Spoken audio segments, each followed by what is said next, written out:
Well, hey there, everyone. Welcome back to another episode of the Island Church Weekly Podcast. I am joined, as ever, by Pastor Will. How you doing, brother? Oh, I'm feeling much better. Good. Still don't quite sound Not just so, 100%. but Getting there. got a little bit there, a little extra in my voice, but feeling much Cool. better. So glad to be here. Glad to Awesome. be with the people and on Sunday, Yeah. and I was a little concerned about that last week as Yeah. it got towards the end. I think just sinus stuff. As far as I know, Yeah. I didn't have any other symptoms and stuff, and Yeah. but it was made me tired, but feeling good. And of course, the weather's getting better, man. I mean, it's going to be high Finally. today, 70. I hear So, we're supposed to be back to normal Florida weather, so I'm grateful for that. That's for sure. Well, okay, you mentioned Sunday. How was Sunday at Island Church? Sunday was another good day. I mean, the music was just alive. The people were singing. It was engaging, and then we just in the series of our faith forward, and we really want to move our faith forward. And so this past week we talked about habits. Of course, we had that little thing called the Super Bowl, right? And we had the just a little bit. Olympics that were starting, Yeah. right? Yep. And we had JJ Charter shared some of her experience. Certainly appreciate JJ, and JJ's dad was a pastor, and she's got a unique story. And so she brought it up. She's a great job. Actually, Matt, if you didn't see that, you might go back and take a look at it. I kind of got shooed off of the stage. JJ just kind of a little bit. I just moved over to the side. No, it was great, and she did a great job sharing part of her story and how she had exercised some disciplines in her life spiritually, but really that flowed out of a love relationship and not out of duties and obligation.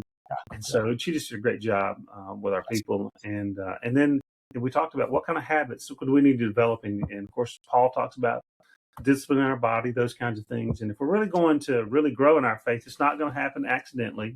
Yeah. And it doesn't happen overnight, but this happens with some disciplines, which we think about athletics because of the Olympics and the Super Bowl. So that, it's just a good overall spirit. A lot of people gave me some good feedback on the message and what it meant to them and new disciplines that they're going to be starting. So it was a good time. And so if people didn't see it, they can go back on YouTube, watch it, right? Always on YouTube. Yep, absolutely. The place where they all live. So awesome. Very cool. Well, what's coming up in the life of the church? Obviously, we're going to look up. It's going to be Easter. So what's coming up that folks need to know about?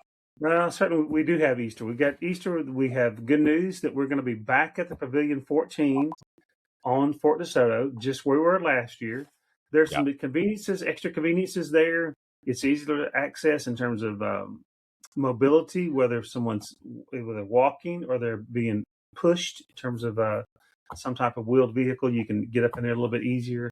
So we're going to be back there because the end of the island is at the east end is still not repaired there. So we've got that secured. So we've got Easter egg hunt on the Saturday before, and then the sunrise service. I think sunrise service this year is at 6:30. Man, I think that, if I'm not mistaken, I'm sure you wanted to know this. You're just waiting to hear this from me today. That actually sunrise on Easter Sunday is going to happen at 7:17 and 56 seconds. Okay. So now that I know, I am more informed. I can appreciate that. That's awesome. That's right. So we do that. So what does that mean for our people? One, you're going to be thinking about the people. You're going to be praying for people that God would put in your path to invite, both to the Easter egg hunt and to the sunrise service. That's one thing they could do. Yeah. Second thing is that we all need to be thinking about doing is making yourself available. Yeah. See, on the Easter egg hunt that Saturday, see either Jolene or communicate with JJ. Say, hey, look, I'm just willing to help, and we're going to help coordinate it. Sandy's been working on some of that, and Jolene and JJ as well. They're gonna team together and make some of this stuff happen. But we got to have people's interest, and it's a fun thing. It's just fun. It's just fun. It's a fun event. Great event for the community. Great way to just be out with people who maybe we don't know on the island. It's a great way to make friends with people who are either far from God or just people who don't know about the church already. Yeah, it's gonna be good. So that's coming up, and so that we're good on the pavilion. We're good on that. We had the last year. We may have to start drawing sticks or casting lots or something for who's going to be the Easter egg bunny, because we had the person last year offer again. I'm going to do that again this year, and they're just really excited about that. So it's awesome. It's just good. It's a good thing. It's a good introduction. It's a touch point. It's not overtly evangelistic, but it is almost like a pre-evangelism. It's a connection with people, and so that's really a good thing. So that's coming up. And then some of the people may remember that we had Gary Smith with us, our friend that's a church planting guru in Canada, plus in New England. He's done all kinds of things. But Gary was with us and just sent me a probably 8 or 9 page document back, just on his feedback on what we're doing, how we're doing it, his sense of just outside set of eyes. Yeah. And it was really encouraging. And the things that we thought were happening, or he actually saw and had a sense about them. And so it's great to have Gary with us. And he'll be back, I think, maybe sometime in either March or April. March, must be March, because Exponential. So he'll be back over Exponential in March. Yep. Yeah. So he's coming back. He'll be with his stay over after that. That's a big event in Orlando for church planters. So Gary's going to stay with us and come over and just give us some additional insights and just some other sets of eyes. I mean, I used to do, that's what part of what I used to do for a living when I was not teaching. I would teach during the week and do this on the weekend. And so it's just good to have outside eyes. So Gary gave us some great feedback, and our people do a great job welcoming guests and create a good atmosphere.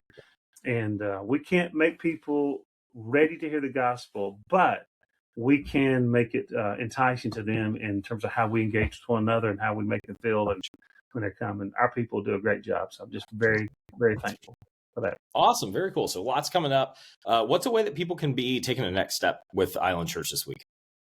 Well, we Judith, in terms of praying for children's area, because we have a couple things going on that. One is Judith is helping us on Sundays for the month of February. So the kids, if you'd like to see what that's like, just some touch points with that, just see her, see Sandy, see Jolene, see me, something. We'll get you up and get connected in there. So that's one. And then, as Matt, you and I talked about, after Easter, we would like to do almost like a VBS on a Wednesday night for about like 6 weeks. Yeah. And they'd be kind of self-contained, but I mean, they could be building too. But I mean, it's a kid that could come, say 4 of those 6, that would be great. But that lets us get started with some additional kids. So you can be thinking about helping to be involved in that, thinking of some kids on the island that you may can invite to that. But also you may say, look, I just have a burden about that. I like to give financially just towards that particular thing, because we're going to probably need to hire a college student or two to come help us, maybe either somebody at Eckerd or maybe somebody even from the University of Florida or South Florida or something like that. I know some friends, I have friends that are in those types of lead ministries, or maybe at another church in the area, somebody that I know. I know several pastors. Yeah.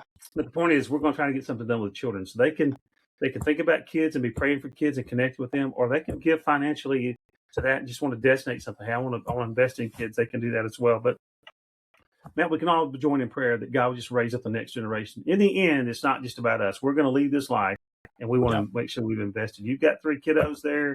I got a bunch of now we're on our 8th on its way. Grandchild, and we want the church to be strong for them so they can grow up in a faith. So I love it. What a great word. What a great way for folks to take the next step. Very cool. Very cool. Well, Pastor Will, thank you so much for giving us an update on how everything's going at Island Church. Thank you all for watching. We will see you back here on the Island Church Weekly Podcast, and we'll see you on Sunday.